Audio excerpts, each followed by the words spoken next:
educational and health services in the West Bank, including the occupied East Jerusalem settlements and the confiscation of Palestinian property and land are ongoing. In the absence of the effective implementation of Resolution 2334, which undermines the two-state solution and imposes a de facto annexation, attacks by settlers, including the killing of civilians, the burning of homes and places of worship, these reflect a systematic policy of forced displacement carried out, unfortunately, under the protection and encouragement of the occupation government. This requires urgent action from the Security Council to protect the Palestinian people. This protection is necessary to end the terror of settlers against unarmed civilians. Madam President, maintaining the security of the Middle East means we must address tensions based on respecting the sovereignty and territorial integrity of countries by supporting their national institutions, by rejecting occupation, division, and foreign interventions, by relying on political solutions and international law. In this regard, the League of Arab States strongly condemns Iranian attacks that targeted a number of Arab countries as a blatant violation of their sovereignty, of international law, of the principles of good neighborliness. We also condemn the targeting of commercial vessels and threats to freedom of navigation in the Strait of Hormuz, in the Red Sea, and Bab al-Mandab Strait. These have dangerous repercussions on energy security, supply chains, food security, and international economy. And we call for a safe passage through these corridors to end this suffocating crisis and to recover stability in the region. The League of Arab States call for a quick return to the understandings reached between the United States and Iran and a resumption of negotiations, a de-escalation, an end to attacks and violations, and a return to diplomacy while fully respecting international law and international legitimacy. In conclusion, Madam President, the crises in the region, although different, they reaffirm the same truth. No stability can be achieved with occupation. No security can be achieved as the sovereignty of countries are violated, and no future can be achieved if institutions are weakened or divided. We call on the Security Council to shoulder its responsibility and guarantee the full implementation of its resolutions without selectivity or delay to protect unarmed civilians and maintain the sovereignty and territorial integrity of countries and support just and permanent political solutions. End of quote. I thank you, Madam President.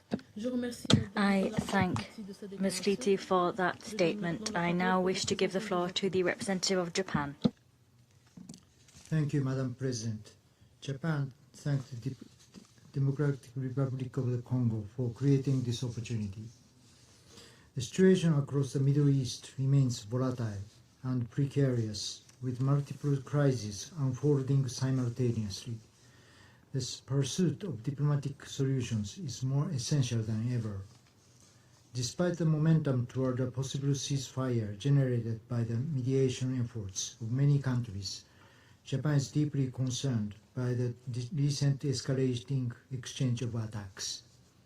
Our immediate priority must be to de-escalate tensions and restore regional stability, including by ensuring free and safe navigation through the Strait of Hormuz. Negotiations should continue with a view to addressing various issues, including the Iranian nuclear issue, one by one. Vessels should be able to transit the strait without being subject to tolls or any other additional costs. There is no rationale or legitimacy in taking the global socio-economy hostage by disrupting peaceful passage through the strait, which has long served as a global public asset. Japan will continue to make every effort to foster an environment conducive to dialogue between the parties in close coordination with the international community.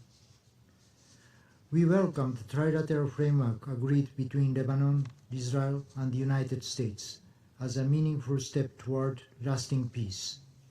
We reiterate our call for the respect for Lebanon's sovereignty and territorial integrity and the full implementation of the relevant Security Council resolutions, including Resolution 1701. Hamas's recent announcement regarding its preparations for the transfer of administrative responsibility to the National Committee for Administrative of Gaza, NCAG, and Israel's approval of the deployment of International Stabilization Force and NCSAG in Gaza are positive steps towards the operationalizing of the second phase of the comprehensive plan in line with the Security Council Resolution 2803. At the same time, Israel is also required to withdraw its forces from Gaza and facilitate unhindered humanitarian access. We are also gravely concerned by the deteriorating situation in the West Bank, particularly the escalation of settler violence against Palestinian civilians, and reiterate our call on Israel to take the necessary measures. As part of our initiatives to expand our assistance network toward achieving peace through a two-state solution, Japan co-hosted the ministerial meeting of CPAT, the Conference on Cooperation among East Asian Countries for Palestinian Development, last week. CPAT's approach is to leverage the resources and development expertise of East Asian countries to contribute to Palestinian state building. Japan will continue to play a constructive role in advancing diplomatic efforts toward peace and stability in the Middle East. I thank you. I thank the representative of Japan for that statement. I now give the floor to the representative of Spain. Many thanks indeed, Madam President. Since the last open debate on the situation in the Middle East, the situation has worsened drastically. In view of that fact, the international community should assume its responsibility to change the course of a situation which, should it worsen, will threaten global stability on several fronts. In view of the open conflict in the Gulf, the blockade of the Strait of Hormuz and the threat against Bab el-Mandab, in view of the humanitarian situation in Gaza and the violations committed by the occupation in the West Bank, in view of a situation that remains fragile in Lebanon, Syria and Iraq, our efforts today must unite to demand compliance with international law and IHL. There is no military solution to conflict. We are fully committed to efforts at a multilateral level. As such, Spain defends diplomacy and dialogue as the only viable and effective path towards the resolution of conflicts. We support the laudable work done by regional mediators, many times are often under attack, and we support the immediate cessation and permanent cessation of military operations on all fronts. It's only in working in that way that we'll forge a sustainable peace which endures over time. Allow me in this connection to reaffirm the importance of the full and effective participation of women in negotiation processes. Respect for international law is the only way to resolve all unresolved questions with Iran, including the crisis around the Strait of Hormuz and the nuclear file. In light of the above, we express our grave concern at this new escalation of violence. We reiterate the fact that we condemn the indiscriminate and unjustified attacks by Iran against neighbouring states, and we urge parties to cease all military operations. They must fully guarantee the freedom of navigation in accordance with international law, the United Nations Convention on the Law of the Sea, and Security Council Resolution 2817. The arbitrary blockade of the Straits of Hormuz and the threats against Bab el-Mandeb are an unacceptable violation of the freedom and safety of navigation. Moreover, they constitute a violation of the norms that govern us as an international community and stand as a threat to global prosperity and security. President, events in Iran must not bury the alarming situation in Palestine, which is worsening daily in Gaza and also in the West Bank, including in East Jerusalem. Spain is fully committed to a comprehensive, just and lasting peace, one rooted in the two-state solution in accordance with the relevant resolutions of the Security Council, including Resolution 2803. We reiterate the need to strengthen the Palestinian Authority. They are our vital partner and the only body with the legitimacy required to ensure the viability of a lasting, sustainable peace, and one which meets the aspirations of both the Palestinian and Israeli people. Turning to Gaza, we, before this Council, once again underscore the urgent need to implement Resolution 2803. We condemn the expanded presence of the Israeli army in the Gaza Strip, and we underscore the overriding need to act with urgency to palliate the humanitarian disaster besetting more than 2 million inhabitants in Gaza. We appeal to the Israeli government to allow the entry of humanitarian aid at scale, and they must also protect the UN's work, including that of UNRWA, in the midst of the greatest financial crisis that has ever beset the United Nations system. In 2026, Spain so far has already disbursed more than $15 million to Euro. We wish to condemn the adoption of the law on the death penalty in Israel and the State of Palestine. The terms of this law are discriminatory against the Palestinian people. This discrimination is gravely alarming because it enshrines legal inequality between persons and lays waste to the most fundamental guarantees of due legal process on an issue which directly undermines the fundamental right to life. It is an attack against the very principles of human dignity and equality. On the West Bank, we fervently condemn the hasty expansion of Israeli settlements and the continued proliferation of settlement outposts. At the same time, we're seeing a rising tide of violence which enjoys impunity, that is settler violence, and we're seeing arbitrary restrictions on Palestinian land access. We urge accountability for these violations. They threaten the viability of the Palestinian state. At the same time, they violate international law. Turning to Lebanon, we recognize and support the brave decisions taken by the Lebanese government in defense of the full respect for its national sovereignty and territorial integrity. We reiterate our commitment to the full implementation of Resolution 1701. We reiterate our firm support for the Lebanese people and Lebanese institutions. We will continue to support efforts to forge a lasting stability. We fully support the strengthening of the LAF bilaterally and together with our European partners. Our work here is to ensure that the LAF can consolidate control across the full extent of Lebanese territory. Here, we welcome the signing of a trilateral agreement between Lebanon, Israel, and the US on the 26th of June in Washington. This should stand as a first step towards a comprehensive and just peace in accordance with the previously outlined principles. We unwaveringly support the work of UNIFIL. We have been present in that mission for 20 years with a sizable contingent. We recognize the fundamental role played by the Blue Helmets. We condemn the unacceptable attacks against mission personnel, and we express our sincere condolences following recent events. A comprehensive investigation into these deaths must be conducted, and all such attacks are a violation of international law. We'll welcome the options presented by the Secretary-General for the implementation of 1701 once UNIFIL's mandate concludes.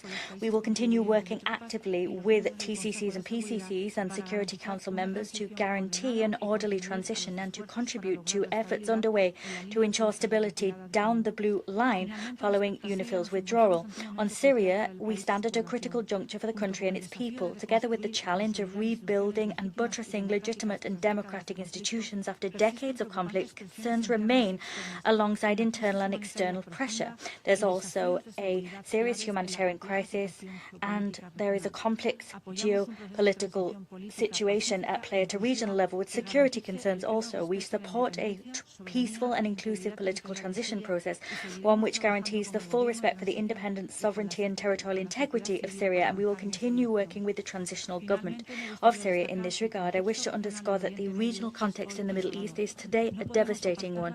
We cannot turn away from it or let us be distracted by other issues. The Security Council must act and must do so urgently. Member states of the United Nations have a responsibility and indeed the moral obligation to use all means at our disposal to achieve the restoration of peace and stability in the Middle East. Thank you. I thank the representative of Spain for that statement. I now give the floor to the representative of the Islamic Republic of Iran. Bismillah ar-Rahman ar-Rahim. Madam President, despite the declared ceasefire, Gaza remains devastated and under siege. Israel, the occupying regime, continues to violate the ceasefire through ongoing military attacks and severe restriction on humanitarian access. It is further deepening the suffering of civilians.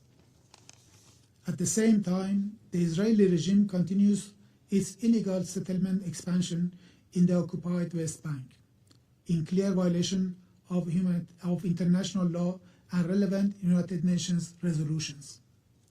Israel's repeated acts of aggression against Lebanon and continued violations of Syrian sovereignty and territorial integrity further threaten regional peace and security.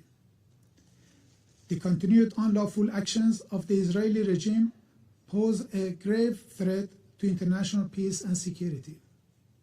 Against this backdrop, Iran reiterates that any credible solution must ensure a permanent ceasefire, unhindered humanitarian access, the full withdrawal of Israeli occupying forces, and full UN membership for the State of Palestine. Humanitarian assistance and Gaza's reconstruction must never be conditioned on political or military objectives. Accountability is indispensable. The Israeli regime, together with those that enable this regime for its atrocious crimes through political, military, and economic support, must be held responsible for grave violations of international humanitarian law. The issuance of arrest warrants by the ICC on 21st November 2024 against the criminal Prime Minister of the Israeli regime for the commission of war crimes and crimes against humanity is a clear reminder that no one is above international law. Madam President, I must also respond to the baseless allegations leveled against my country, particularly by the representative of the United States. I categorically reject all those unfounded and politically motivated accusations. The representative of the United States has once again resorted to lies, disinformation, and a campaign of distortion in a desperate attempt to justify the United States' unlawful acts of aggression against Iran. These allegations are part of the long-standing hostile policy pursued by the United States and the Israeli regime against Iran to advance their political and military objectives, conceal their unlawful actions and malicious activities in the region, and justify the U.S. destabilizing military presence in the region. However, the facts are clear and cannot be denied. The United States is the aggressor. Through its acts of aggression against Iran, the United States has violated the Charter of the United Nations and fundamental principles of international law, including the peremptory prohibition on the use of force and the prohibition of aggression.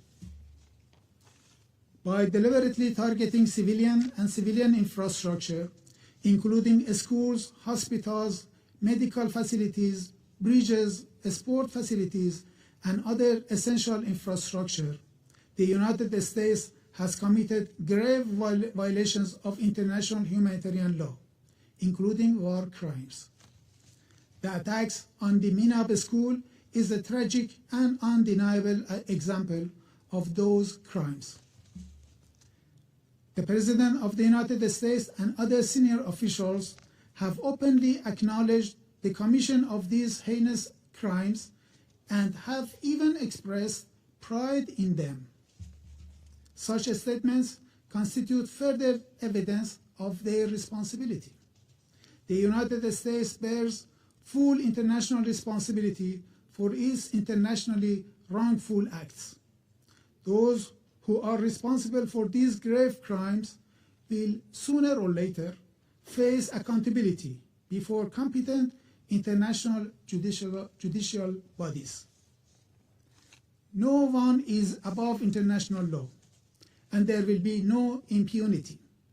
The international community and the Security Council must not allow these crimes to be normalized. Silence and impunity will only encourage their reputation. Madam President, in conclusion, we reiterate that all Iran's measures are defensive, necessary, and consistent with international law. The root causes of the current situation are clear. United States' ongoing unlawful actions pose a serious threat to regional stability, freedom of navigation, and the security of the Persian Gulf and the Strait of Hormuz. The Islamic Republic of Iran has exercised and will continue to exercise its inherent right of self-defense in accordance with Article 51 of the Charter of the United Nations to protect its people and to defend and safeguard its sovereignty, territorial integrity, and vital national interests against U.S. acts of aggression. I thank you. I thank the representative of the Islamic Republic of Iran for the statement. I now give the floor to the representative of Poland. Thank you, Madam President. I would like to thank the Democratic Republic of the Congo for convening this timely debate on the situation in the Middle East. Madam President, we are deeply concerned with the recent escalation of the situation in the Persian Gulf. Once again, the current events demonstrate that energy security and freedom of navigation must remain central to the resolution of the conflict and regional peace solution. In that context, we are concerned with the Houthis' ability to threaten fragile balance of maritime traffic in the Red Sea. With that in mind, we note with interest that the decision taken by the countries in the region to develop alternative strategic transport and energy corridors, including oil and gas pipelines, as well as the railway networks, in anticipation that the long-term operation of the Strait of Hormuz will remain subject to the periodic disruptions. We remain equally concerned by the growing use of disinformation and the continued targeting of civilian infrastructure, trends that have come to define contemporary conflicts from the Middle East to Ukraine. Madam President, this state of no peace, no war cannot endure indefinitely. Geography cannot change, but political choices can, and meaningful dialogue remains the only path to lasting resolution. Poland commends the efforts of all mediators and remains firmly committed to supporting diplomatic de-escalation.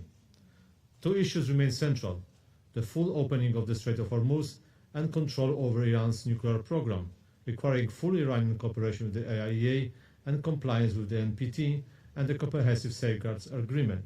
Let me repeat, nuclear safety, maritime security, and freedom of navigation remain essential to international stability.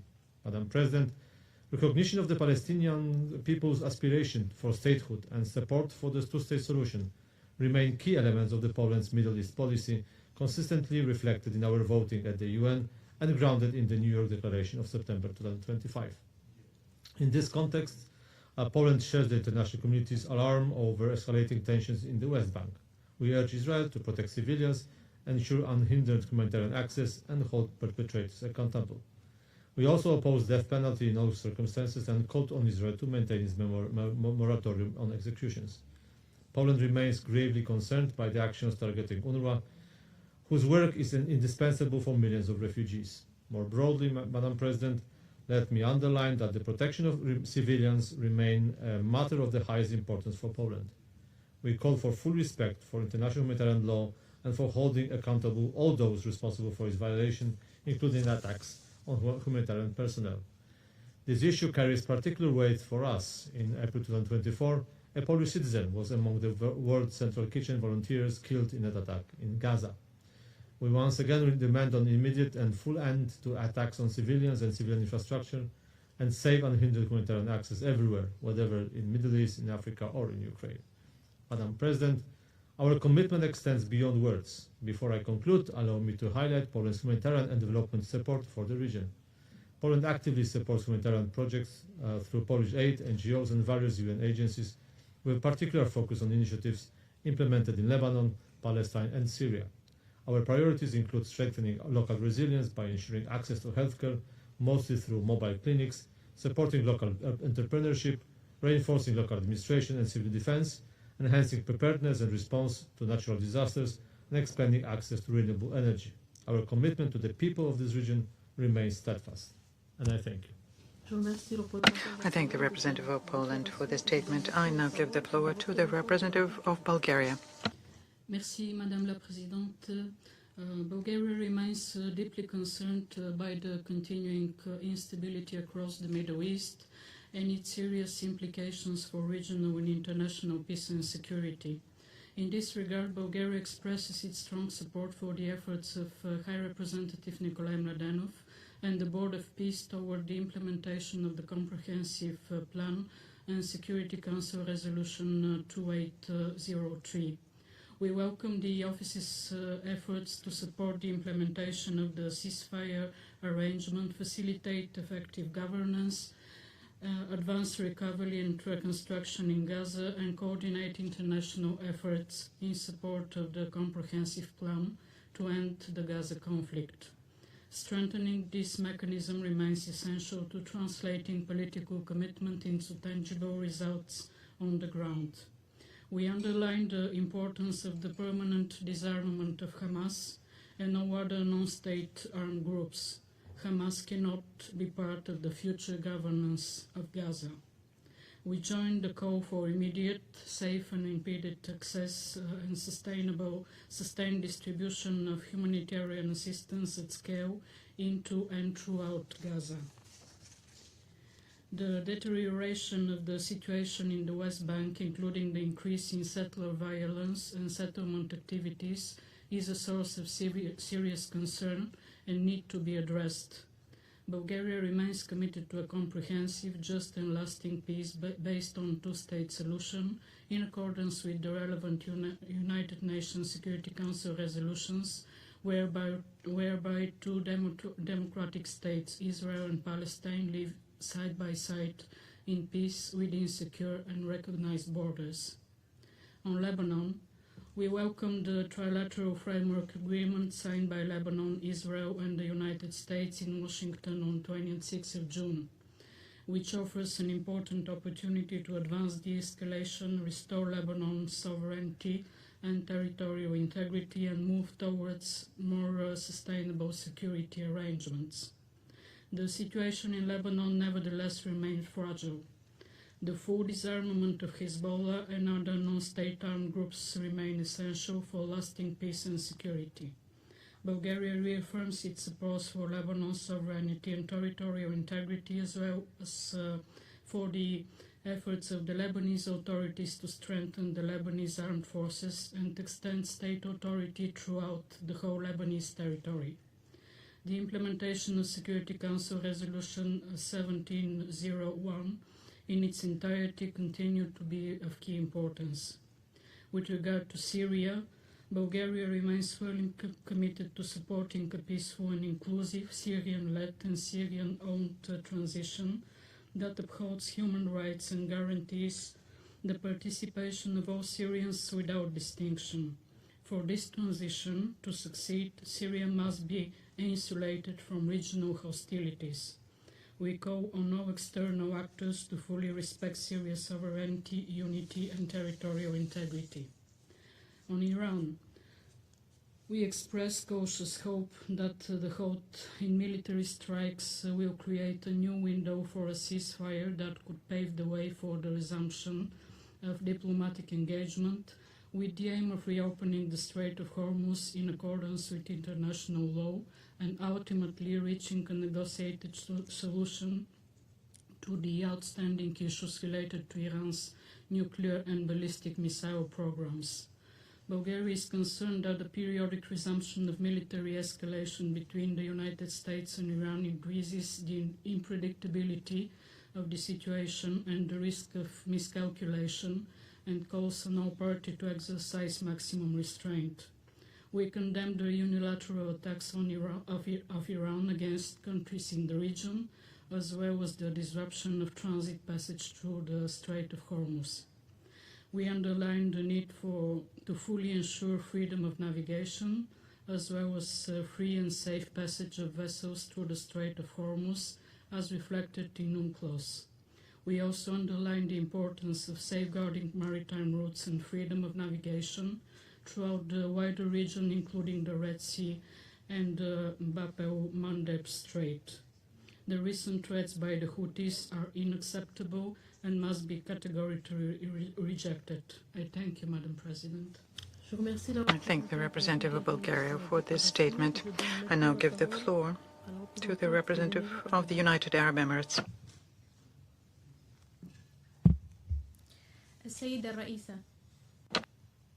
Madam President, we welcome the efforts you made to organize this important debate, and we also thank Mr. Rami Al-Akbar for his very enriching briefing. In light of the recent developments in Gaza and the rest of the occupied Palestinian territory, the United Arab Emirates would like to emphasize the following points. First, progress must be made towards the full implementation of Security Council Resolution 2803, including consolidating the ceasefire in the Gaza Strip, ensuring Hamas's disarmament, creating the conditions necessary for the National Committee for the Administration of Gaza to begin its work, and expediting the deployment of the International Stabilization Force, but also through a full Israeli withdrawal from the Gaza Strip and enabling the Palestinian Authority, after the necessary reform, to assume its full responsibilities in both Gaza and the West Bank. We reject any attempt to displace the Palestinian people or to create new realities on the ground in Gaza, which would undermine the prospects of peace. Second, despite the relative improvement in food security indicators in the Gaza Strip, the humanitarian situation remains critical. Persistent food security persists. Nearly 70% of the population lack adequate shelter, and water and sanitation services continue to deteriorate. We therefore stress the need to reopen all crossings to ensure the flow of humanitarian assistance and to support recovery. We continue to provide humanitarian assistance, in particular through Operation Chivalrous Night 3, alongside other initiatives such as projects to combat rodents and pests, to reduce epidemic risks, but also by organizing collective weddings and taking care of excellent students, and we do this in partnership with the United Nations. Third, we strongly condemn the dangerous developments in the West Bank and East Jerusalem, in particular increased settlement activities and unilateral measures, including the E1 plan, the demolition orders in Khan al-Ahmar, and land settlement measures in Area C. We also condemn the dangerous escalation in settler violence and attacks against civilians, villages, holy sites, and property. We call on the Israeli government to hold perpetrators of these violations accountable and to prevent the cycle of hatred and instability from deepening. We also reject any attempt to change the historic and legal status quo in Jerusalem and holy sites, where we affirm the special role of the historic Hashemite custodianship. In conclusion, the United Arab Emirates, as a member of the Board of Peace and the Gaza Coordination Council, we reiterate our full commitment to supporting the implementation of the comprehensive plan and the efforts made by the High Representative for Gaza and the roadmap he has put forward. These efforts should proceed in parallel with initiatives aimed at advancing the two-state solution, or independent and sovereign Palestinian state with East Jerusalem, its capital, living side by side with Israel in peace and security. I thank the UAE for the statement. I now give the floor to Malaysia. Madam President, Malaysia thanks the Democratic Republic of the Congo for convening this quarterly open debate. We also thank Mr. Al-Akbarov for his comprehensive briefing. We align ourselves with the statements of the OIC and NAM. Madam President, the situation across the occupied Palestinian territory continues to deteriorate at an alarming pace. In the Gaza Strip, the humanitarian situation remains dire. UNICEF estimates that 1.9 million of Gaza's 2.1 million people remain displaced, many of them repeatedly. Continued hostilities, restrictions on humanitarian access, and severe damage to civilian infrastructure continue to impede the delivery of life-saving assistance.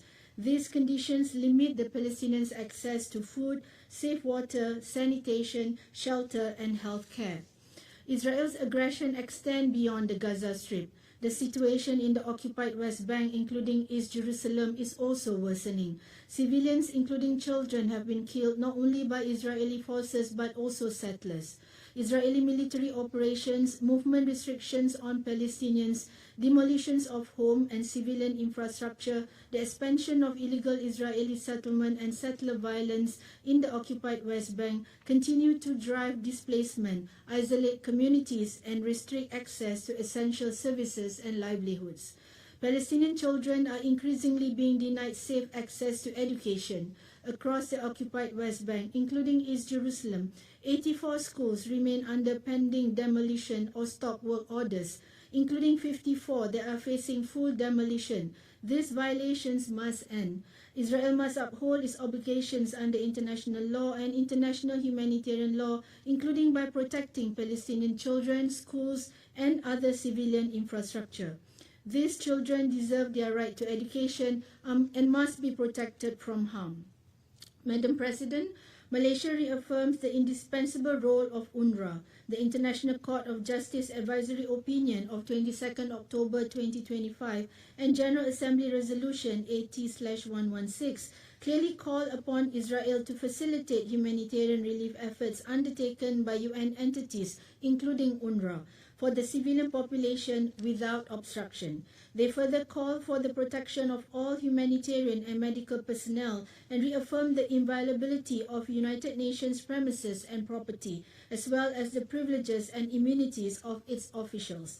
In this connection, Malaysia categorically rejects any attempt to obstruct, delegitimize, or dismantle UNRWA's operations or to undermine its mandate. UNRWA remains an indispensable lifeline for millions of Palestine refugees across the Middle East.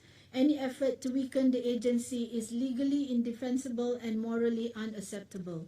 Madam President, Malaysia remains steadfast in its support for the inherent and inalienable rights of the Palestinian people, including their right to self-determination, right of return, and the right to statehood. Malaysia reiterates its unwavering and principled support for the establishment of an independent and sovereign state of Palestine based on the pre-1967 borders with East Jerusalem as its capital. We recall the New York Declaration adopted by an overwhelming majority of member states, Malaysia among them. The declaration demonstrates the international community's collective commitment to translate the inalienable rights of the Palestinian people into concrete political action and to advance a credible and irreversible pathway towards Palestinian statehood.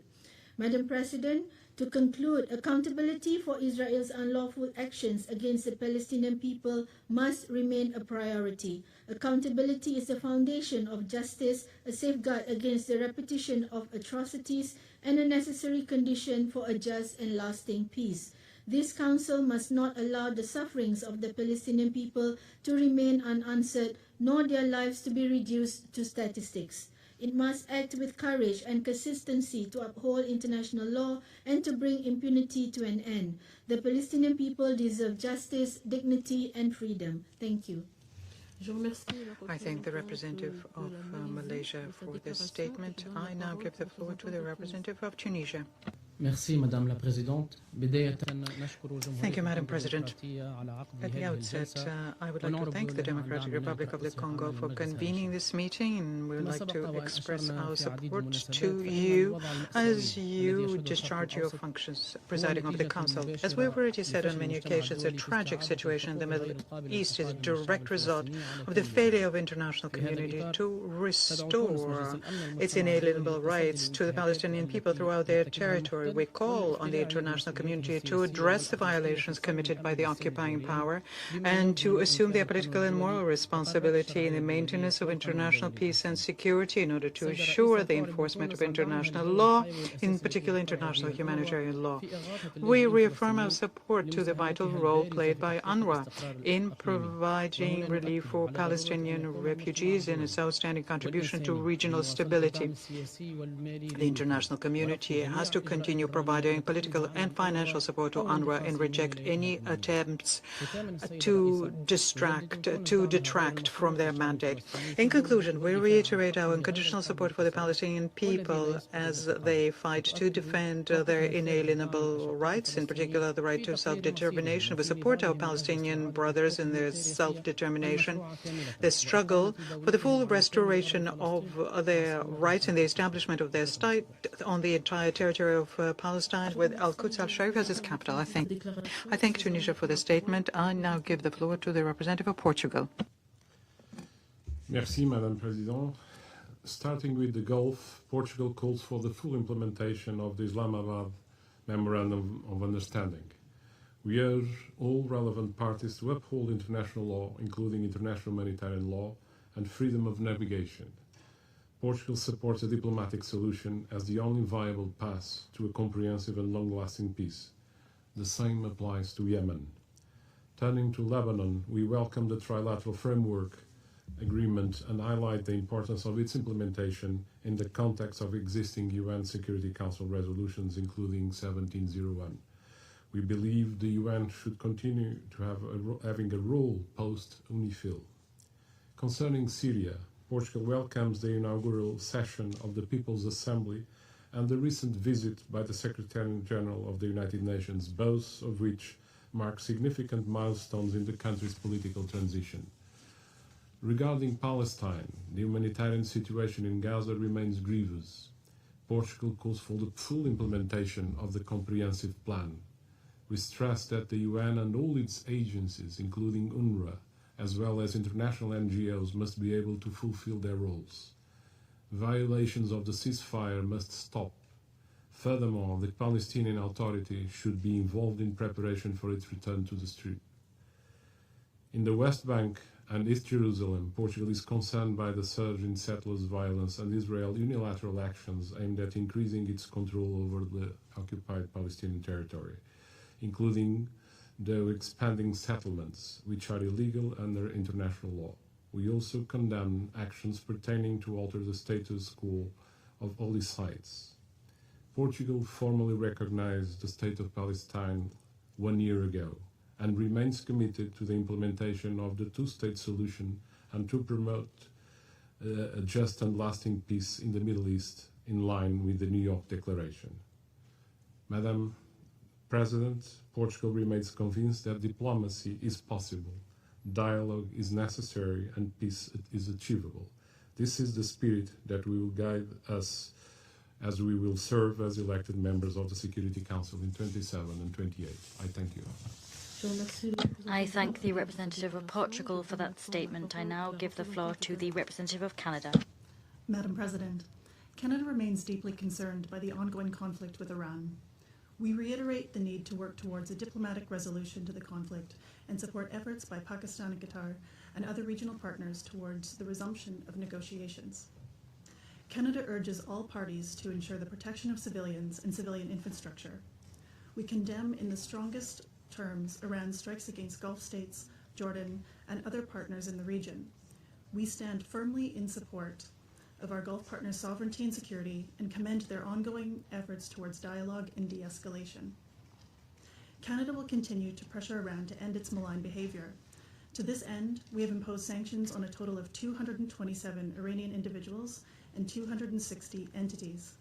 These sanctions address concerns related to Iran's abhorrent human rights abuses, nuclear program, its funding of proxy terrorist groups, and the transfer of UAV and drone technology to malign actors.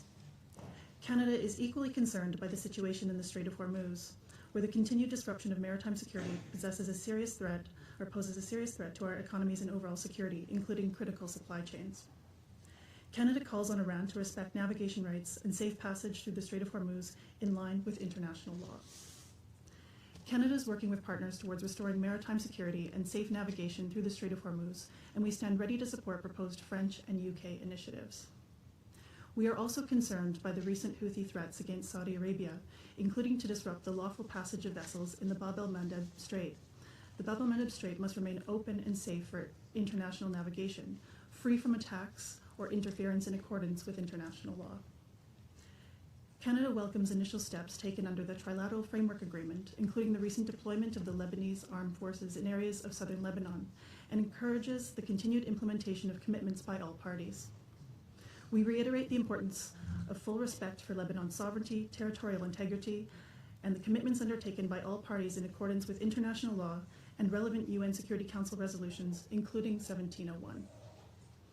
We also welcome efforts by the Lebanese authorities to extend state authority throughout Lebanese territory and encourage continued progress on the reforms necessary to support Lebanon's long-term stability and recovery. Canada remains concerned by ongoing security incidents affecting civilians and civilian infrastructure and by the threats to the safety and security of UNIFIL personnel. We underscore that peacekeepers must be able to carry out their mandated tasks safely and without interference. We should not lose sight of the immense suffering of civilians in Gaza or the humanitarian crisis which continues despite the ceasefire. We in Canada have committed themselves to provide more than $500 million in international assistance in 2023, and we reiterate our appeal for a greater humanitarian access. We condemn terrorist attacks by Hamas in Israel on the 7th of October 2023, which took the life of about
stability and peace, and to enhance economic and investment opportunities.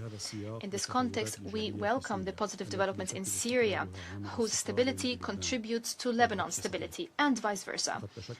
A joint high committee was established, and coordination is ongoing between the two states on border security and anti-smuggling efforts. Cooperation across various fields continues to grow. This cooperation is based on equality. We aim to launch vital trade and economic projects that benefit both countries. We reaffirm our steadfast position of solidarity with Arab Gulf states and Jordan in the aftermath of the unjustified Iranian attacks against them. In light of the recent escalation, we condemn these attacks, which undermine security and stability in the region. Madam President, the situation in Gaza remains difficult and unacceptable. Civilians continue to suffer from destruction, displacement, and deprivation. The international community cannot stand idly by, particularly as the ceasefire is being violated. In the occupied West Bank, settler terrorism has escalated sharply, in full view of the occupying forces, and indeed with their encouragement and, in many instances, their protection. The reality is that stability and lasting peace cannot be achieved without ending the illegal occupation of Palestinian territories and without the full implementation of international law, particularly the resolutions adopted by this Council. A peaceful settlement must be based on well-established parameters. It must respect the rights of the Palestinian people and must lead to the establishment of an independent Palestinian state. I thank you, Madam President. I thank the representative of Lebanon for that statement. I now give the floor to the representative of the Bolivarian Republic of Venezuela. Madam President, the Bolivarian Republic of Venezuela has the honor to take the floor on behalf of the Group of Friends in defense of the Charter of the United Nations. The Group of Friends reaffirms its commitment to the rightful cause of the Palestinian people. We express our unwavering solidarity with their legitimate aspirations to fully exercise their inalienable rights, including the right to self-determination, to freedom, and to live in peace and security. These principles are non-negotiable. Indeed, they are the very foundation of the international order that we have all agreed to defend. The situation in the occupied Palestinian territory continues to worsen at an alarming pace. Recent reports presented to this Council describe a context marked by continued military operation, the destruction of critical infrastructure, and the devastating impact all of this is having on the civilian population. Hospitals, schools, humanitarian facilities and housing have been gravely affected. That has wrought suffering that no community should ever be forced to endure. Many bodies of the United Nations have in Palestine documented grave violations of international law, of international humanitarian law, and of the fundamental principles of the United Nations Charter. The continuation of these violations undermines the credibility of the multilateral system and the capacity of this organization to discharge its mandate, that is, to maintain international peace and security. The Group of Friends is of the view that the Security Council must act in accordance with all of the relevant resolutions adopted on this matter. We believe that it must do so impartially and with resolve in order to avoid loss of human life, guarantee the protection of Palestinian civilians, and to guarantee safe, comprehensive and unfettered access to humanitarian assistance. We firmly support the work of the UN on the ground, in particular that of the United Nations Relief and Works Agency for Palestine refugees in the Near East. Their work remains vital for millions of Palestine refugees. Its humanitarian work, conducted in compliance with the mandate entrusted to it by the General Assembly, must receive sustained support to which no political conditions must be attached. The continuation of its operations is vital for regional stability and vital to preserve the dignity of those that depend on its services. The recent report of the Undersecretary General emphasizes the fact that even after the ceasefire, the Palestinian people continue to face incredibly difficult conditions, new deaths, mass displacement, and confinement to ever-shrinking strips of land with very limited access to essential services. These circumstances are incompatible with regional stability and with the humanitarian principles that the United Nations is called upon to defend. A significant step towards peace would be to move forward with Palestine's admission as a full-fledged member of the United Nations. Legal and political equality are the linchpin of a genuine and sustainable peace. Peace requires that all parties be able to participate in dialogue on an equal footing and in a climate of mutual respect. It also requires that all are held accountable on the basis of obligations under international law. Equality is not a privilege. It is a vital prerequisite to resolve a conflict which has already raged on for too many decades. Madam President, there can be no lasting peace while occupation, annexation, and the very negotiation of fundamental rights continue. Peace demands respect for human dignity, respect for international law, for international humanitarian law, and for the right of peoples to self-determination. These principles are not abstract concepts, rather they are the very foundation of any viable and sustainable political solution. In accordance with the aforementioned, the group of friends reiterates its commitment to continue working to ensure the full exercise of the inalienable rights of the Palestinian people, including their right to an independent sovereign state. There can be no peace in the Middle East without a just, comprehensive and lasting solution to the Palestinian question, a solution rooted in international law and the relevant resolutions of this organization. We appeal for the establishment of a sovereign, viable Palestinian state on the basis of pre-1967 lines, with East Jerusalem as its capital in accordance with international law, the relevant resolutions of the United Nations, and the two-state solution.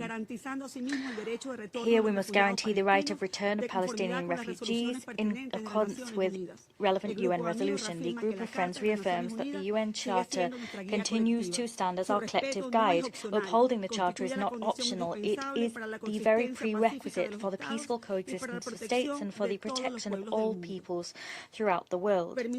Allow me now, in my national capacity, to add a number of brief comments. The Bolivarian Republic of Venezuela, faithful to the very tenets of its diplomacy of peace, reiterates its appeal for dialogue and restraint, with a view to achieving a comprehensive, just and lasting solution to the Palestinian question. This situation remains at the very core of the Arab-Israeli conflict. We call for an end to any unilateral actions liable to render yet more complex realities on the ground, and liable also to delay the implementation of a genuine political process between the parties. It is urgent to preserve international maritime security, including in the Red Sea, to guarantee the security of the civilian population, and to make progress with achieving the legitimate aspirations of all peoples of the Middle East, calling for a future of peace, justice, and well-being. Thank you.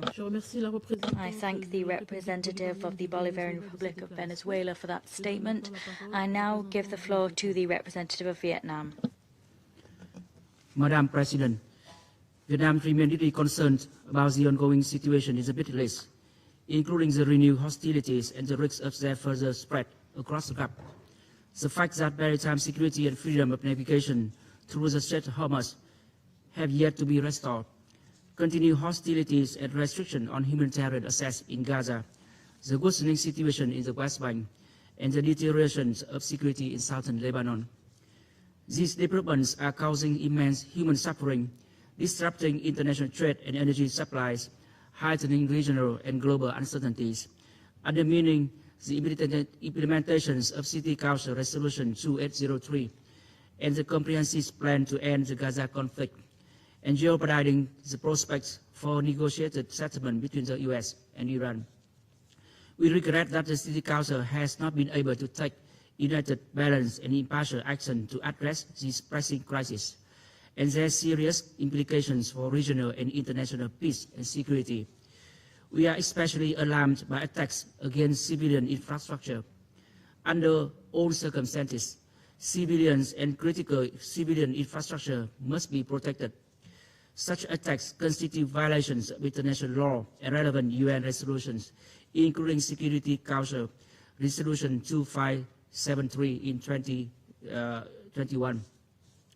Vietnam underscores that maritime safety and security, as well as freedom of navigation and overflights, must be upheld in accordance with international law, particularly the 1982 UN Convention on the Law of the Sea.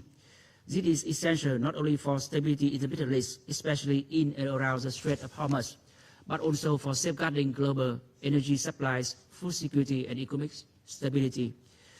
Madam President, there can be no military solution to the conflicts in the Middle East. Vietnam welcomes all mediation and facilitation efforts aimed at de-escalating tensions, ending hostilities, consolidating ceasefire, and advancing balanced, constructive, and mutually acceptable solutions. In this regard, Vietnam welcomes the resumption of negotiations between the United States and Iran aimed at resolving their differences and ending the conflict. We commend the tireless efforts of Pakistan, Qatar, Oman, Turkey, Switzerland, and other mediators to maintain channels of communications and facilitate the negotiating process. We call on all parties to exercise maximum restraint, engage constructively, and implement the agreements reached in good faith. Vietnam also called on the international community not to allow recent developments in the Middle East to overshadow the Palestinian questions. We reaffirm our unwavering support for the legitimate and inalienable rights of the Palestinian people to self-determination and for the State of Palestine's full membership in the UN.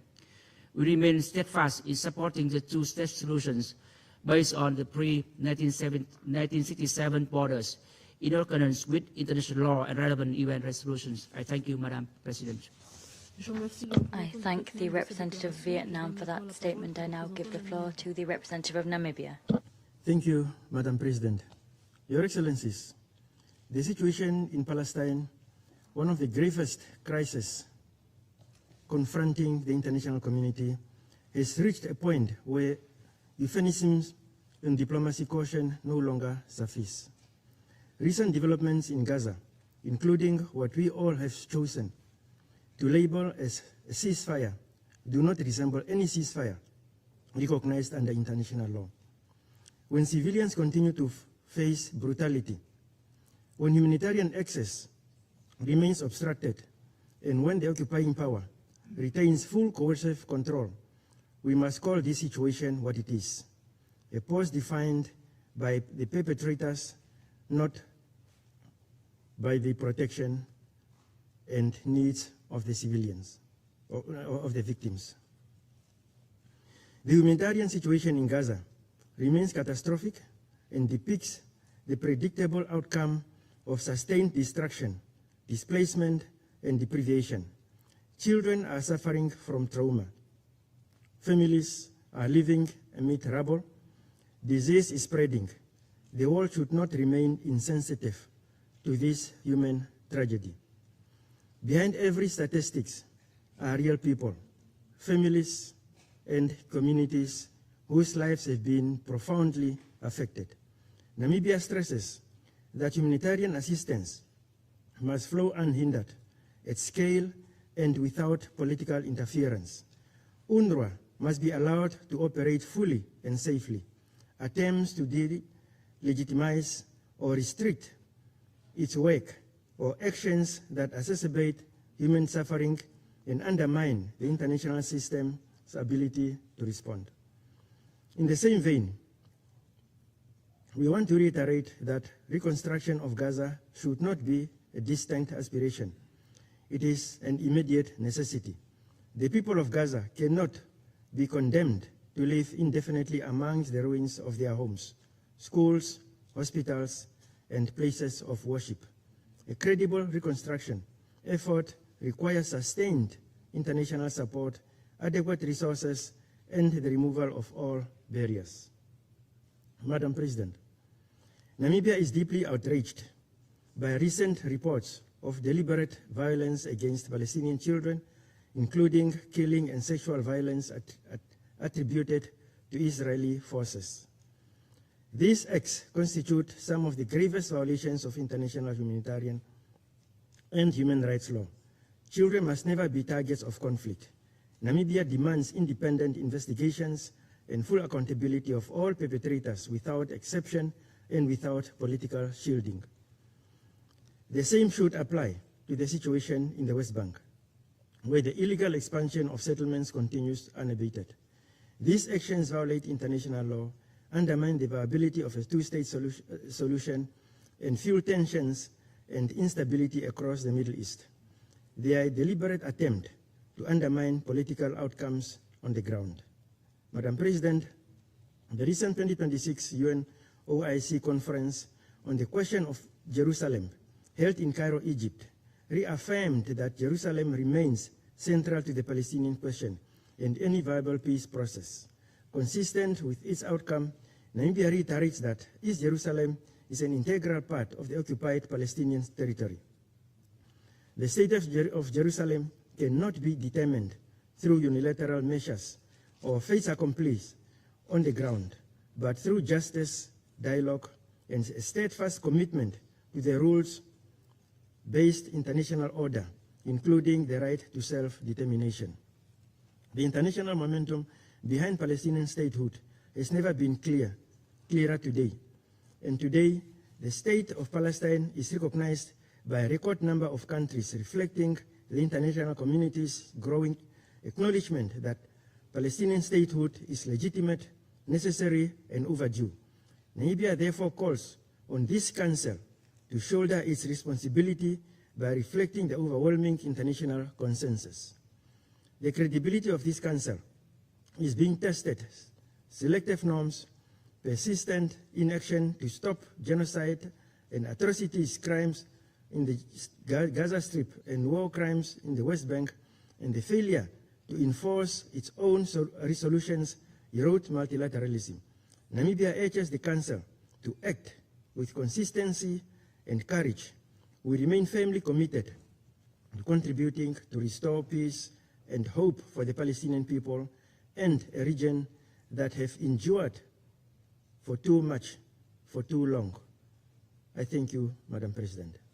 I thank the representative of Namibia for the statement. I now give the floor to the representative of Iraq. Madam President, distinguished members of the Security Council, I have the honor to deliver this statement on behalf of the member states belonging to the Organization of Islamic Cooperation in my capacity as acting chair of the group.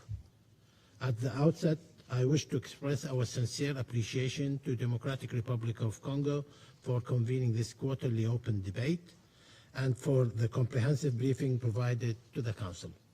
Madam President, the Palestinian people have continued to suffer untold hardship and tragedies in Gaza and elsewhere in the occupied Palestinian territory, in flagrant violation of the international law and international humanitarian law. Israel continues to attack children and families and damage civilian infrastructure, dwelling homes, schools, and places of worship. It is extremely disappointing to witness that humanitarian catastrophe in Gaza, settlers' violence in the West Bank, and Israeli measures aimed at changing the demographic, religious, and cultural character of East Jerusalem continues unabated. More devastating are the obnoxious Israeli policies which have denied humanitarian supplies to the displaced people of Gaza and other cities in the occupied Palestinian territory. To this end, the humanitarian operation of UNRWA continued to face obstruction by the Israeli Authority through illegal and punitive measures, including the demolition of agencies' facilities in occupied Al-Quds al-Sharif, in contradiction with Israeli obligations under international law, the UN Charter, the UN Convention of Privileges and Immunities, relevant resolutions, and ICJ's advisory opinion of July 2024 and October 2025. We call for the immediate implementation of extant peace agreement, which provides for unfettered access to the belligerent people of Palestinian occupied territory.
Palestinian natural resources have intensified an unprecedented financial crisis.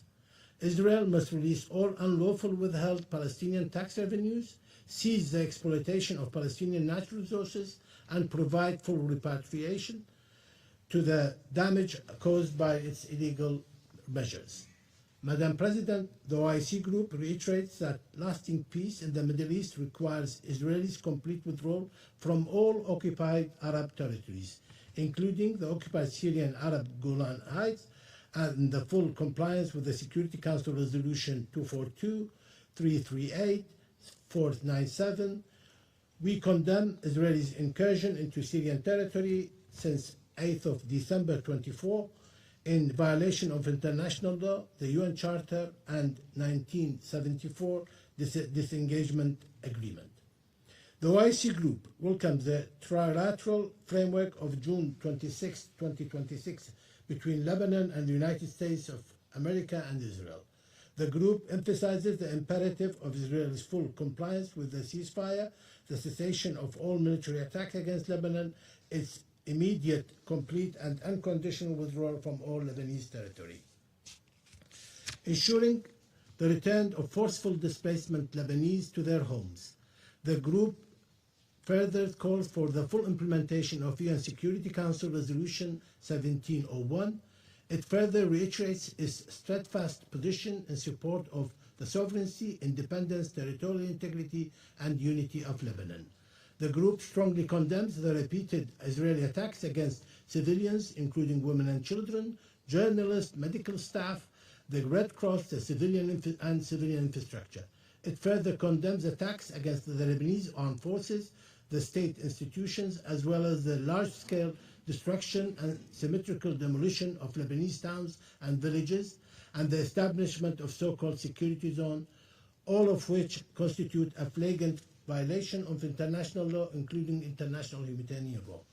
The OIC Group reaffirms its support for the Lebanese state in assessing its control and sovereignty over all Lebanese territory, including the exclusive authority of the state over decisions of war and peace, its monopoly on the possessions of and use of arms, and the disarmament of all non-state actors, as well as advancing its reform agenda.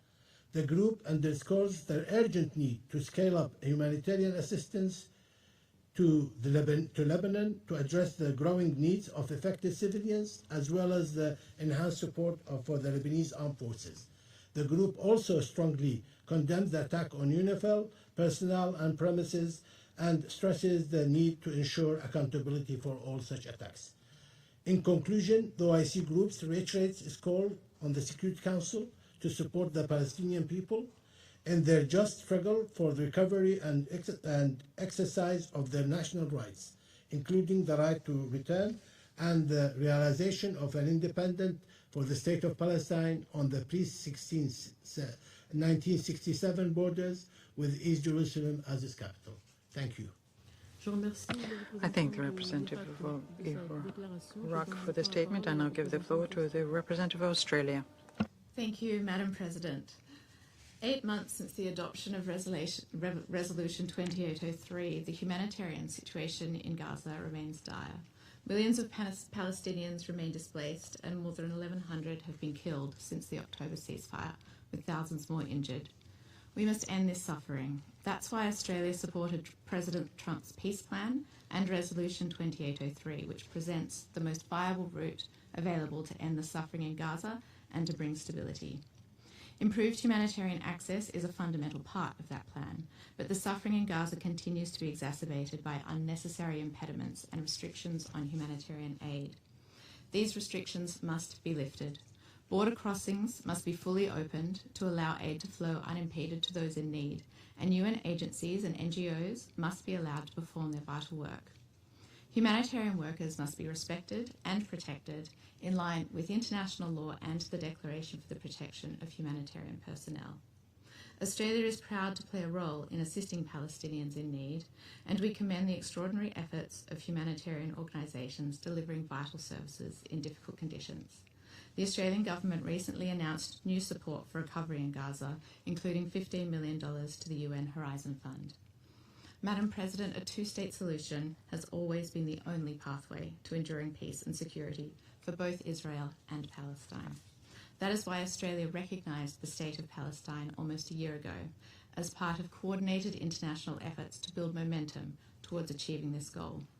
Strengthened Palestinian institutions are essential to advancing a two-state solution, and that's why we're working with partners to bolster the institutional foundations of Palestine, including by supporting reforms to governance and public institutions and promoting economic development.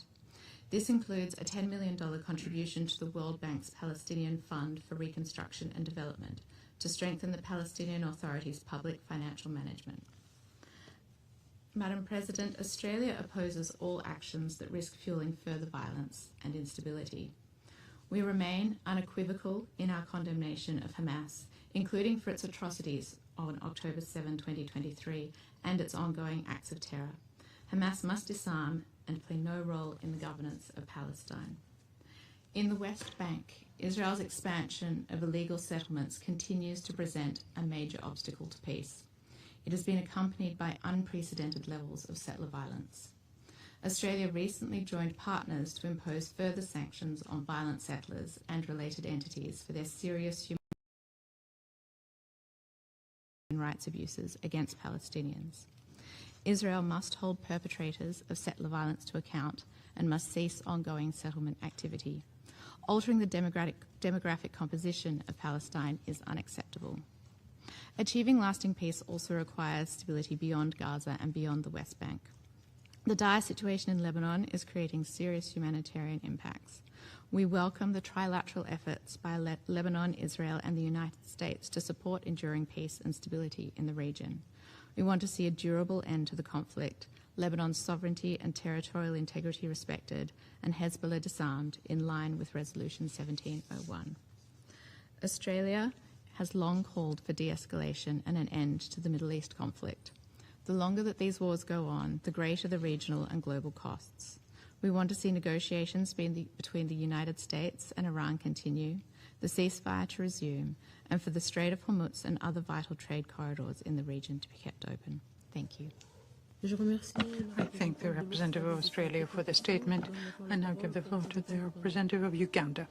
Madam President, I'm honored to deliver this statement on behalf of the 121 member states of the non-aligned movement. I congratulate you, the Democratic Republic of the Congo, upon the accession to the presidency of the Security Council this month, and express appreciation for granting NAM the opportunity to present its position on the question of Palestine.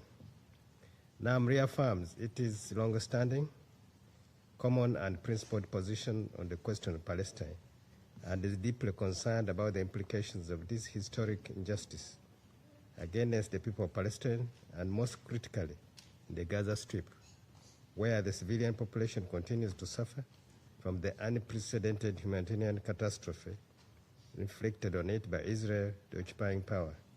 NAM supports all prospects for a just solution to this historic injustice and for peace and security in the region.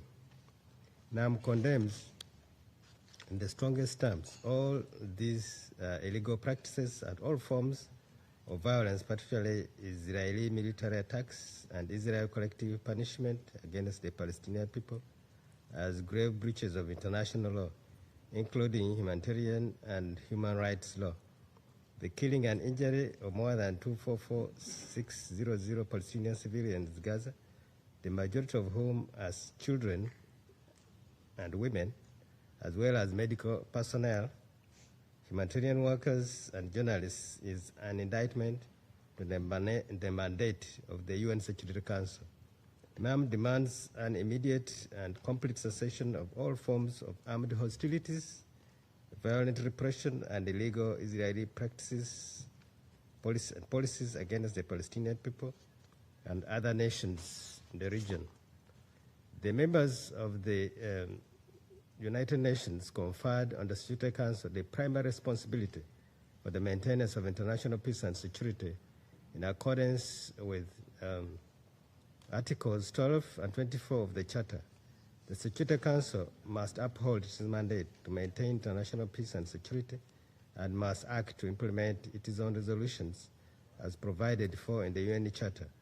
We call on the UN Security Council to uphold its responsibilities and to act forthwith for the full implementation of all its resolutions pertaining to the question of Palestine, including its most recent resolutions, namely 2334 of 2016, 2712 of 2023, 2720 of 2023, 2728 of 2024, 2735 of 2024, and 2803 of 2025, adopted following the ceasefire agreement.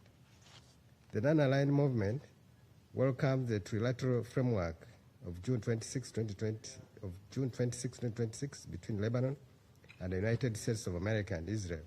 The movement emphasizes the importance of Israel's full compliance with the ceasefire and the cessation of all military attacks against Lebanon. It is immediate, complete, and unconditional withdrawal from all Lebanese territory, ensure the return of forcibly displaced Lebanese to their homes. The movement further calls for the full implementation of UN Security Council Resolution 1701. It further reiterates its steadfast position in support of the sovereignty, independence, and territorial integrity and unity of Lebanon. The movement strongly condemns the repeated Israeli attacks against civilians, including women and children, journalists, medical staff, the Red Cross, civilian infrastructure. It further condemns attacks against Lebanese armed forces and state institutions, as well as the large-scale destruction and systematic demolition of Lebanese towns and villages and establishment of so-called security zones, all of which constitute flagrant violation of international law, including international humanitarian law. The movement reaffirms its support for the Lebanese state in asserting its control and sovereignty over all Lebanese territory, including the exclusive authority of the state over decisions of war and peace. It is a monopoly on the possession and use of arms and the disarmament of all non-state actors, as well as advancing its reform agenda. The movement underscores the urgent need to scale up humanitarian assistance to Lebanon to address the growing needs of affected civilians, as well as to enhance support for the Lebanese armed forces. The movement also strongly condemns the attacks of UNIFIL personnel and premises and stresses the need to ensure accountability for all such attacks. NAM condemns Israeli incursions into the Syrian territory as a flagrant violation of international law, UN Charter 1974 Disengagement Agreement, and calls on the Security Council to exert pressure on Israel to fully withdraw from all Syrian territories. NAM condemns the repeated Israeli attacks against the Syrian Arab Republic as they constitute a clear aggression against a sovereign state and a flagrant violation of the provision of international law and the Charter of the United Nations. The non-aligned movement welcomes the New York Declaration arising out of the high-level international conference on the peaceful settlement of the question of Palestine and the implementation of two-state solution as a reaffirmation of the unwavering international commitment to a just and peaceful settlement of the question of Palestine. The movement calls for the necessary coordination and cooperation among all states to advance the declaration's objectives to mobilize international efforts at the political, economic, financial, legal, and security levels to foster momentum by building on national, regional, and international initiatives aimed at achieving a just, lasting, and comprehensive peace and realizing the inalienable rights of the Palestinian people. NAM welcomes the recognition of the state of Palestine by a majority of countries and calls on the United Nations Security Council to urgently recommend admission of Palestine as a full member of the United Nations in respect of the right of the Palestinian people to self-determination as a long overdue commitment to lasting peace in the Middle East. To conclude, Madam President, the movement seizes this opportunity to reiterate its call for collective international efforts to uphold international law, to end historic and grave injustice against the Palestinian people. Now, member states reaffirm their commitments to promoting a just, lasting, comprehensive, and peaceful resolution to the question of Palestine in all its aspects, including the realization of the inalienable right of the Palestinian refugees to return to their homes and property in accordance with international law, and relevant UN resolutions, particularly UNGA Resolution 194, and reaffirm the support for the Palestinian people in their struggle to achieve justice and fulfill their inalienable rights and legitimate national aspirations, including to self-determination, freedom and independence in their sovereign and independent state of Palestine, with East Jerusalem as its capital. NAM calls on all member states to uphold their obligations in accordance with international law, the relevant resolutions, and the rulings of International Court of Justice, and to undertake tangible actions, including urgent measures of accountability, to bring an end to this prolonged and tragic injustice, to end the illegal Israeli occupation, and assist the Palestinian people to finally realize their rights. Thank you, Madam President. Thank the representative of Uganda. I now give the floor to the representative of Sri Lanka. Thank you, Madam President. At the outset, Sri Lanka welcomes the Democratic Republic of the Congo's presidency of the Security Council and appreciates the convening of this important meeting. We also thank the comprehensive briefing provided by Mr. Ramiz Al-Kabarov, the Deputy Special Coordinator for the Middle East process. Sri Lanka associates itself with the statement delivered by Uganda on behalf of the non-aligned movement. The Palestinian people continue to face intense hardship. Civilians in Gaza remain displaced and reliant on humanitarian assistance for the most basic necessities of life. Behind these familiar words are families that have lost their homes and their loved ones.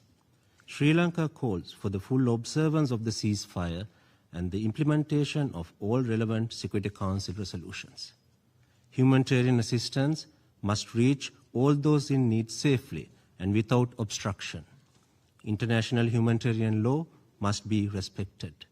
Civilians, humanitarian personnel, and UN premises must be protected. UNRWA and United Nations agencies remain indispensable. Their ability to operate must be preserved, and they must receive the political and financial support necessary to carry out their mandates. Madam President, the recovery and reconstruction of Gaza must be an urgent priority. Palestinian people who have endured so much cannot be asked to continue living among ruins. The resolve of the Palestinian people remains strong. 2 teenage sisters from Gaza were recently named regional winners of the Earth Prize after developing reusable building blocks from rubble. They plan to train other young people to do the same, so that Palestinians can take part in reconstruction rather than depend entirely on outside help. Their example speaks to the determination of the Palestinian people to reclaim their future. The international community must match that resolve, that the protection and opportunity needed for recovery. Madam President, the situation in the West Bank, including East Jerusalem, also demands the Council's attention. Settlement expansion, demolitions and violence must end. Attempts to alter the demographic character or legal status of the occupied Palestinian territory are incompatible with international law and undermine the prospects for peace. International efforts must now be directed towards ending the suffering of the Palestinian people and securing a future in which they can live in dignity and shape their own destiny. Declarations and diplomatic initiatives are meaningful only when they lead to positive change in people's lives. Sri Lanka reaffirms its support for the inalienable rights of the Palestinian people, including their right to self-determination, for the establishment of an independent and sovereign state of Palestine based on the pre-1967 borders, with East Jerusalem as its capital, living side by side with Israel in peace and security, and the Palestinians' full membership in the United Nations. The path forward is well known. What remains necessary is the political will to stand with them and follow that path. I thank you. I thank the representative of Sri Lanka for this statement, and I'll give the floor to the representative of the Philippines. Thank you, Madam President. The Philippines thanks the Democratic Republic of Congo for convening this quarterly open debate. The Philippines shares the continuing deep concern of the international community over the situation in Palestine.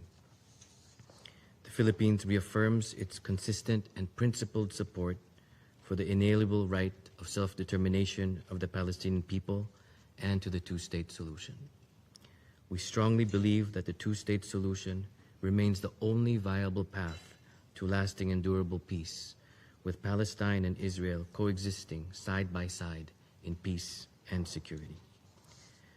We call for the full implementation of relevant Security Council resolutions, including resolutions 2334 and 2803 in accordance with the UN Charter.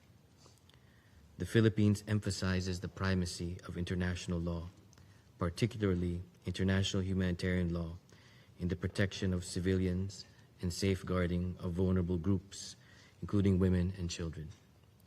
The Philippines calls on all parties to advocate for de-escalation, restraint, and resumption of meaningful dialogue to ensure the unimpeded delivery of assistance to affected populations. The support of partners is crucial in this regard. The Philippines, together with Japan, was honored to have hosted the 5th ministerial meeting of the Conference of Cooperation among East Asian Countries for Palestinian Development last 22 July 2026 in the Philippines in Pasay City. Participating countries expressed deep concern over the continuing humanitarian crisis in Palestine and underscored the role of the conference to promote effective technical cooperation and humanitarian assistance to the people of Palestine, including through the UNRWA. The Philippines recognizes the critical role of UNRWA in delivering essential and life-saving services, especially to those most in need, including primary health care and education. The Philippines will continue to work with the international community and partners to build a secure, peaceful, and prosperous future that every Palestinian family deserves. Madam President, we express serious concern over the rapidly evolving situation across the Middle East, including in Iran, Lebanon, Syria, and Yemen. We are deeply concerned that developments severely undermine ongoing efforts for mediation and diminish the prospects for peaceful resolution through dialogue. We reaffirm the importance of maintaining maritime safety and security and upholding freedom of navigation in and overflight above straits used for international navigation, in accordance with international law, in particular the 1982 UN Convention on the Law of the Sea. The Philippines calls for the restoration of the safe, unimpeded, and continuous transit passage of vessels and aircraft in the Strait of Hormuz, as well as for all parties to ensure the safety of seafarers and ships in accordance with the International Convention for the Safety of Life at Sea. We recognize the immediate and long-term effects of the Middle East crisis on the well-being of our people and on regional trade, energy, and food security, including energy markets and global supply chains. In conclusion, Madam President, the Philippines calls on the Security Council, together with the United Nations and regional partners, to reinforce its efforts to support mediation, dialogue, and confidence building that reduce tensions, prevent escalation, and create lasting conditions for peace. I thank you. I thank the representative of the Philippines for that statement. I now give the floor to the representative of Algeria. Thank you, Madam President. I congratulate you on your able presidency of the Security Council for the month of July. I also thank Mr. Ramiz Al-Akbarov for his valuable presentation. Madam President, when the ceasefire was announced on October 2025, the Palestinian people, the international community, and indeed humanity itself hoped it will mark the beginning of relief in Gaza. Yet today, that hope has given way to an even darker reality. Nearly 10 months have elapsed since the ceasefire entered into effect, and since Israeli violations, Israeli attacks have not ceased for a single day. As a result, more than 1,200 Palestinians have been killed and several thousands more injured.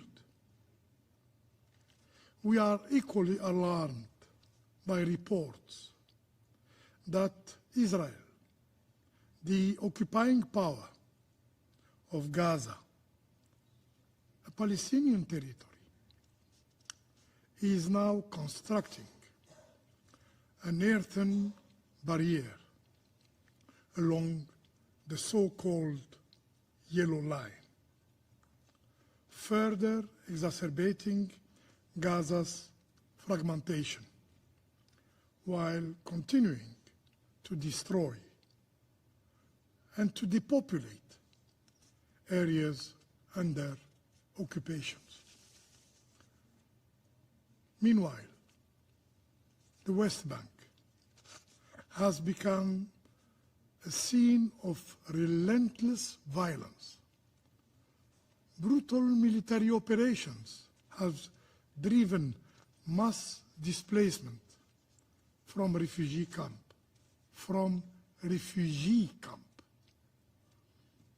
while killings of Palestinian civilians, particularly women and children, continues unabated. Settler violence,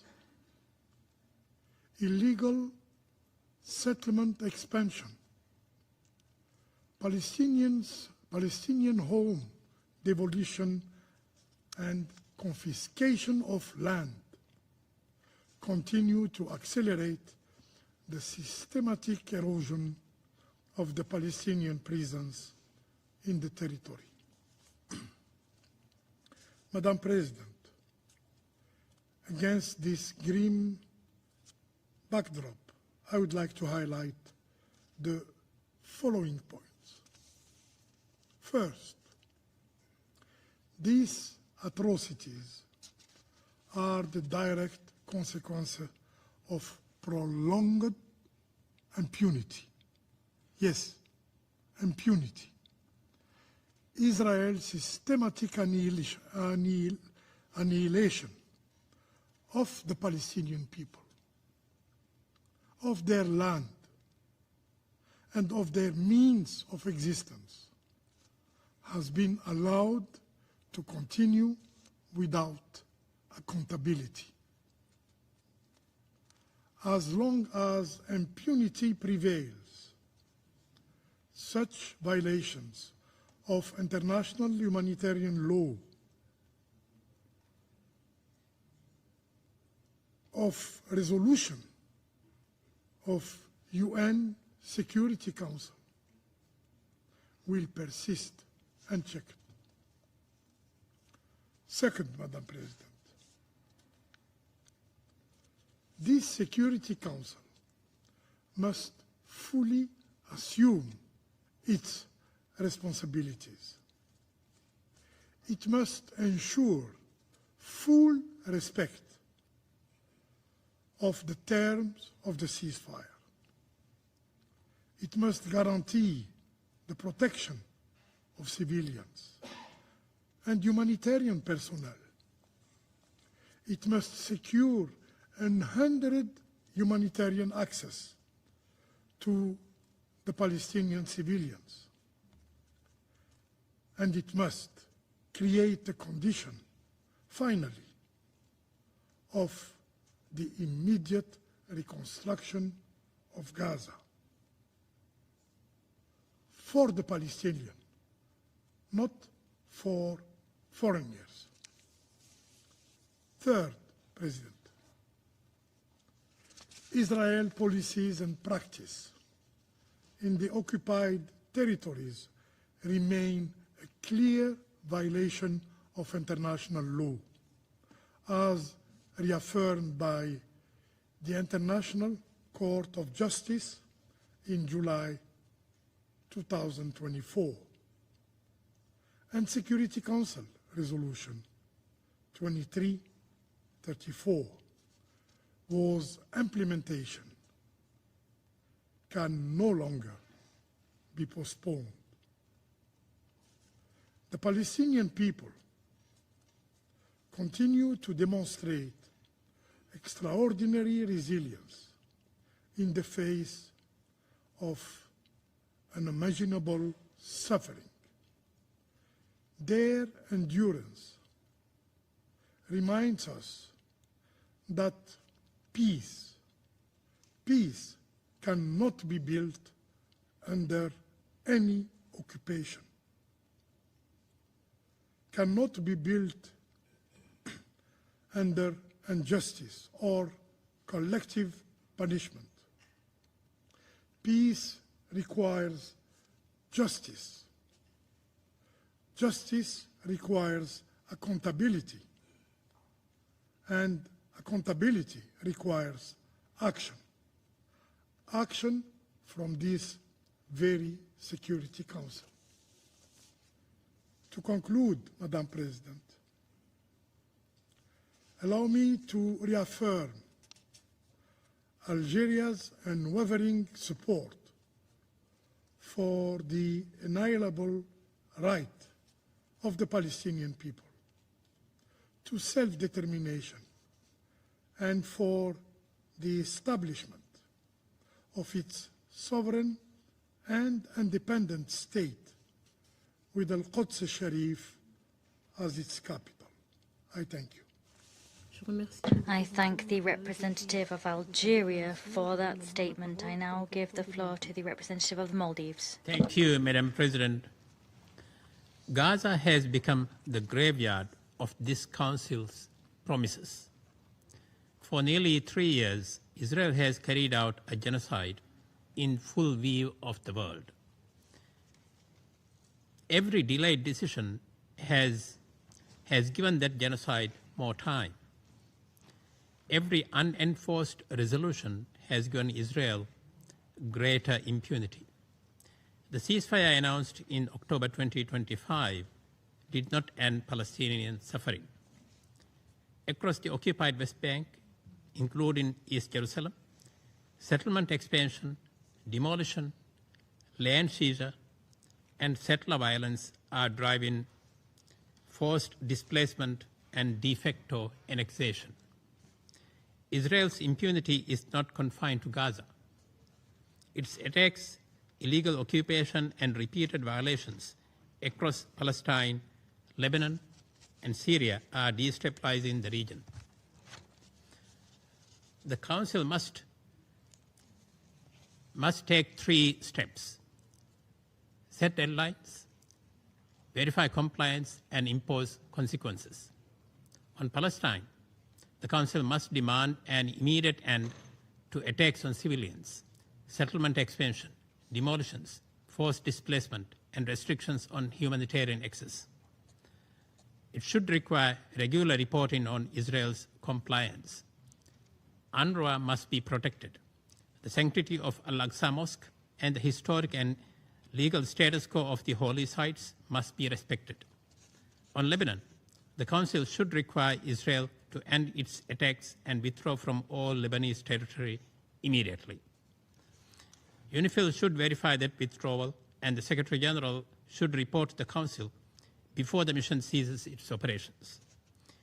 Israel must respect Lebanon's sovereignty, security, and territorial integrity in accordance with Resolution 1701. On Syria, Israel must end its occupation of the Syrian Golan. The Council should require the immediate removal of Israeli forces, positions, and roadblocks from the area of separation, and ensure that UNDOF can verify compliance with the 1974 disengagement agreement. The Maldives reaffirms its commitment to the sovereignty, independence, and territorial integrity of Syria, and supports a Syrian-owned, Syrian-led political process as outlined in the Council Resolution 2254. Non-compliance must have consequences.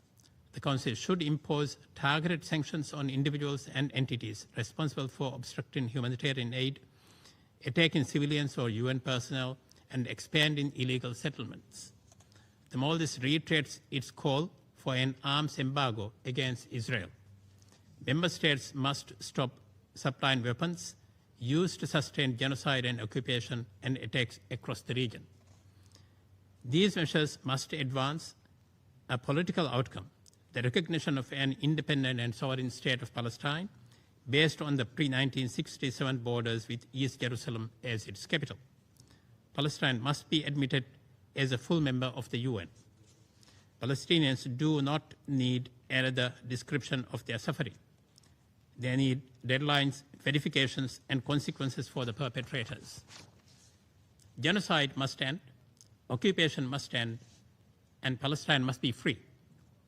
The Maldives will stand with Palestine until justice is secured, its sovereignty is restored, and its people live in freedom on their own land.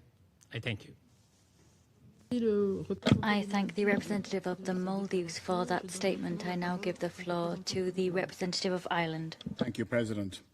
I thank the Democratic Republic of the Congo for convening this important meeting. Ireland aligns itself with the statement of the European Union. President, Ireland remains deeply concerned by the dire humanitarian situation in Gaza. 9 months since the ceasefire agreement was announced, the people of Gaza still urgently need to see a real improvement in their daily lives. We must, all of us, apply more pressure on Israel to uphold its obligation under international humanitarian law and remove restrictions on aid access and facilitate essential supplies and services to reach people unimpeded throughout the Gaza Strip. This obligation was confirmed by the International Court of Justice in its advisory opinion on the 22nd of October 2025, and it is simply not tenable for Israel to assert dual-use labelling to block the entry of basic humanitarian equipment. Ireland is deeply concerned that Israel continues to increase the area of Gaza that it occupies, unilaterally moving demarcation of the so-called Yellow Line and further displacing Palestinians from their homes. All parties must honour their commitments under the comprehensive plan to end the Gaza conflict. In this regard, we continue to call for the permanent disarmament of Hamas and other non-state armed groups and the full withdrawal of Israeli forces from the Gaza Strip. President, we urge Israel to open all crossing points and facilitate freedom of movement for Palestinians into and out of the Strip. We further condemn the continuing Israeli policy of restricting access for foreign journalists to visit Gaza and to report on the situation there independently. Ireland reiterates its unwavering support and strong appreciation for UNRWA's continued efforts to support Palestine refugees. We regret that UNRWA continues to face political and financial pressures to its operations, including the impacts of Israeli legislation on UNRWA's operations in Palestine.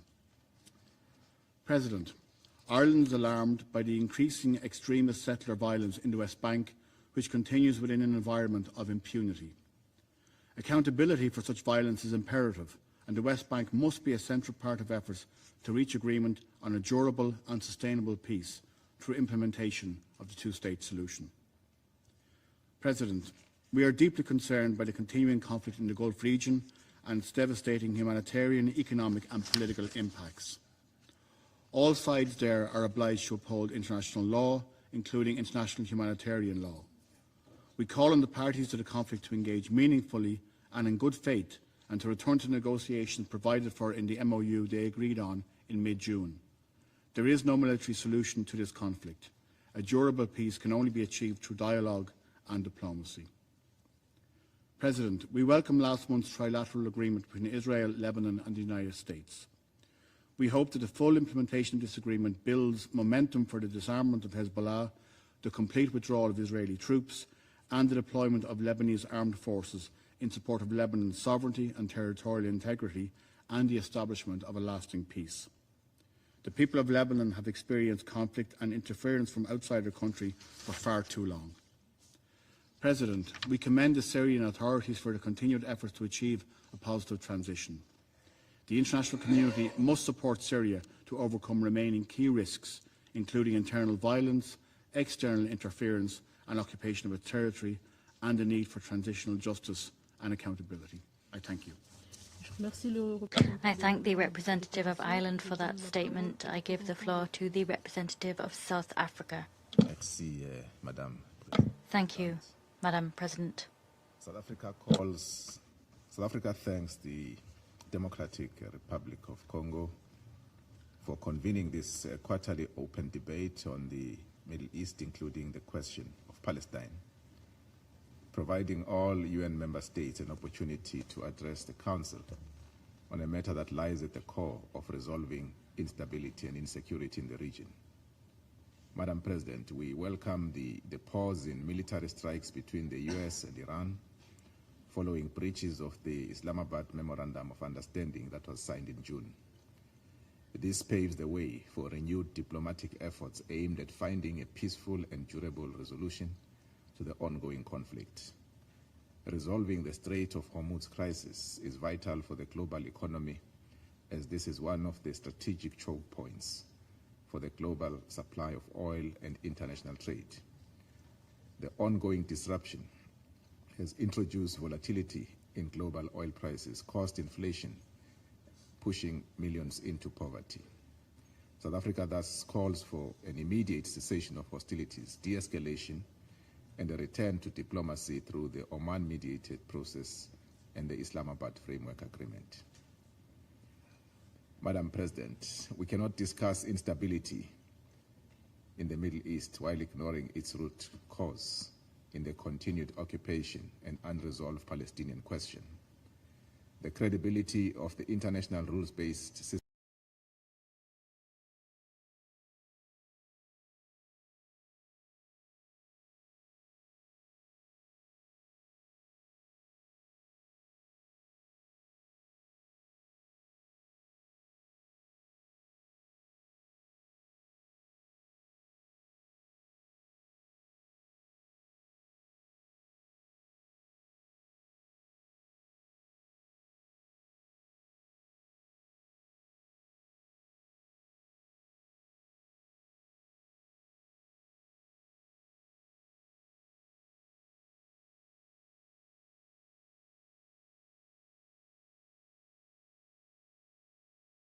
remain displaced and are being compressed into increasingly limited spaces by repeated expansion of the territory held by Israel.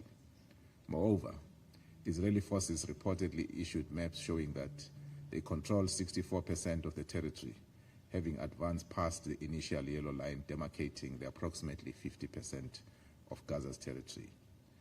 The continued targeting of civilians and civilian infrastructure, hospitals, schools, and UN shelters is a violation of the Fourth Geneva Convention.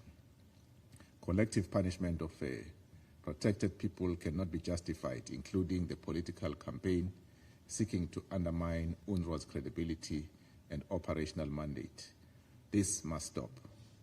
UNRWA plays a crucial role in delivering humanitarian aid to Palestinian refugees.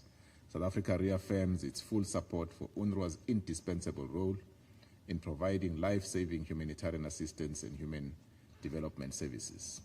UNRWA is not an optional actor. It is a lifeline for millions of Palestinian refugees. In conclusion, Madam President, South Africa reaffirms its commitment to peace in the Middle East and stands ready to share its experiences in peace building, transitional justice, reconciliation, and indeed is willing to assist in nation-building efforts. We believe that any path towards alleviating the suffering of the Palestinian people cannot be complete without ensuring their legitimate right to self-determination, including the right of return and the establishment of a sovereign, independent, and viable Palestinian state along the 1967 borders with East Jerusalem as its capital. I thank you. I thank the representative of South Africa for that statement. There are no more names inscribed on the list of speakers. The meeting is adjourned.